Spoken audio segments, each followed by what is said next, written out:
மாமா, காஞ்சி போன பூமி எல்லாம் வத்தாத நதியை பார்த்து ஆறுதல் அடையும்.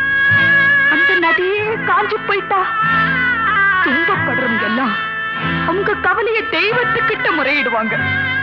ஆனா தெய்வமே கலங்கி நின்னா அந்த தெய்வத்துக்கு யாரால ஆறுதல் சொல்ல முடியும்? தானாடவில்லை அம்மா, சதையாடுது நதி, தந்தை என்றும் பிள்ளை என்றும் விளையாடுது.